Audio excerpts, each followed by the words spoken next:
আমরা সকলেই ছোটবেলা থেকে সমাজের বিভিন্ন সমস্যার সমাধানের কাজে অংশগ্রহণ করতে পুলিশকে দেখেছি বা আমাদের অনেকের মধ্যে একটা পুলিশ হওয়ার ইচ্ছা আছে। তো আজকে আমরা আলোচনা করব পশ্চিমবঙ্গে পুলিশ কিভাবে হবে।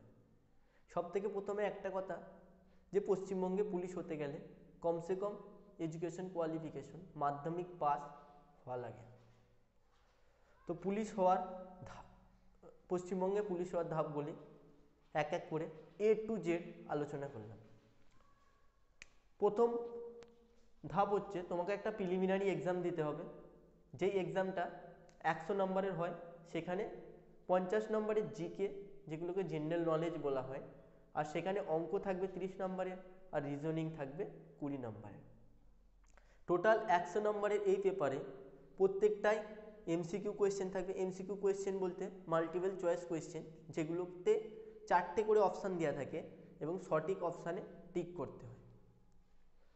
তো এই এক্সামিনেশনে যদি তুমি 4টে কোয়েশ্চেন ভুল করো, তোমার প্রাপ্ত মার্কস থেকে 1 নাম্বার কেটে নেওয়া হবে।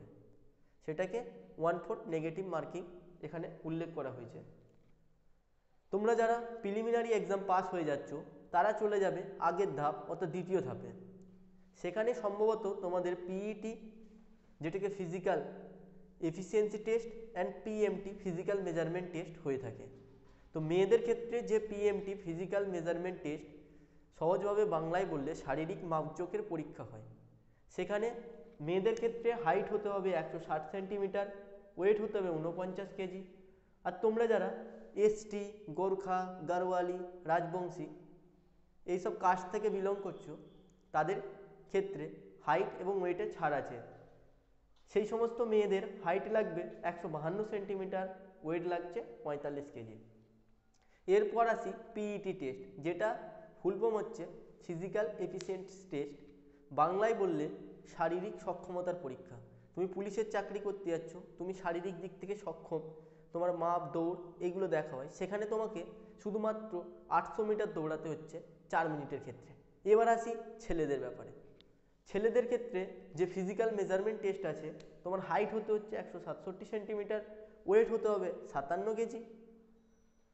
তুমি যদি এসটি, গোর্খা, রাজবংশী, গারোয়ালি এইসব কাস্ট থেকে বিলং করো, তাহলে ছেলেদের ক্ষেত্রেও তুমি হাইট এবং ওয়েট দুটো জিনিসেই ছাড় পেয়ে যাচ্ছ। এখানে তোমাদের হাইট হতে হচ্ছে 160 সেন্টিমিটার এবং ওয়েট হতে হচ্ছে 53 কেজি। এবার আসি পিইটি টেস্টে। ছেলেদের ক্ষেত্রে শারীরিক সক্ষমতার যে টেস্ট, সেখানে 1600 মিটার দৌড়াতে হবে। সেখানে তোমরা টাইম পেয়ে যাচ্ছ 6 মিনিট।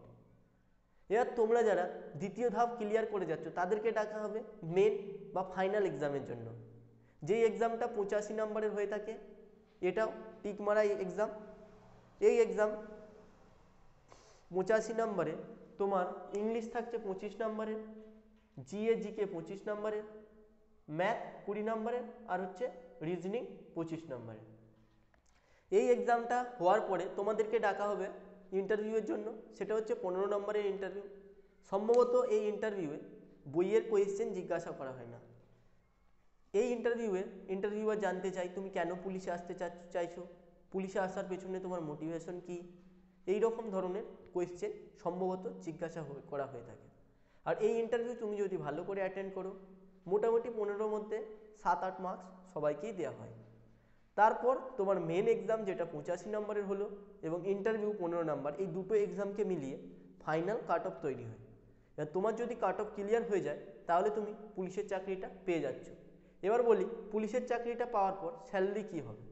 পুলিশের চাকরিটা পাওয়ার পর প্রতি মাসে তুমি 25,000 টাকা করে স্যালারি পাবে, এবং তোমার সার্ভিস বাড়ার সঙ্গে সঙ্গে, মানে তোমার কাজ বাড়ার সঙ্গে সঙ্গে তোমার স্যালারিটা আস্তে আস্তে আস্তে আস্তে বাড়তে থাকবে। এখন বলি প্রমোশন। তোমরা যারা এই পশ্চিমবঙ্গ পুলিশ কনস্টেবলের চাকরিটা পাচ্ছ, তারা এখান থেকে খুব সুন্দর একটা প্রমোশন পাবে। পুলিশ কনস্টেবলের এই চাকরি থেকে তুমি প্রথমে হবে সিনিয়র কনস্টেবল। সিনিয়র কনস্টেবল পদে কাজ করার পরে তুমি যাবে হেড কনস্টেবল হয়ে যাচ্ছ। হেড কনস্টেবল থেকে তুমি প্রমোশন পেয়ে এএসআই হয়ে যাচ্ছ। সেখান থেকে প্রমোশন পেয়ে এসআই, যেটাকে সাব ইন্সপেক্টর বলা হয়, সেখানে যাচ্ছ। সেখান থেকে প্রমোশন পেয়ে তুমি হয়ে যাবে ইন্সপেক্টর, এবং ইন্সপেক্টর থেকে প্রমোশন পেয়ে তুমি হয়ে যাচ্ছ ডিএসপি, যেটা কিনা ডব্লিউবিসিএস বা ইউপিএসসি লেভেলের একটা পদ। তবে এই প্রমোশন এটা পুরোটাই নির্ভর করছে তোমার সার্ভিস এবং কর্মদক্ষতার উপর। তো এখন চলে আসি যে ট্রেনিং। পশ্চিমবঙ্গ পুলিশের কনস্টেবলের ক্ষেত্রে সম্ভবত ট্রেনিং 6 মাসের হয়। এই 6 মাসের ট্রেনিং কমপ্লিট করার পর তোমাদেরকে পোস্টিং দিয়ে দেওয়া হবে। তো এতক্ষণ পর্যন্ত ভিডিওটা দেখার জন্য ধন্যবাদ। আশা করছি পুলিশ সম্পর্কে যাবতীয় চিন্তার বিষয়গুলো তোমার দূর হয়ে গেছে। এইরকমই নতুন নতুন ভিডিও পেতে আমাদের চ্যানেলটা সাবস্ক্রাইব করে বেল আইকন অন করে রাখো, ভিডিওটাকে লাইক করো এবং বন্ধুদের মধ্যে শেয়ার করো, এবং কোন বিষয়ে তোমরা ভিডিও চাইছো সেটা কমেন্টে জানাতে ভুলো না কিন্তু। ততক্ষণের জন্য বাই বাই। জয় হিন্দ, জয় ভারত।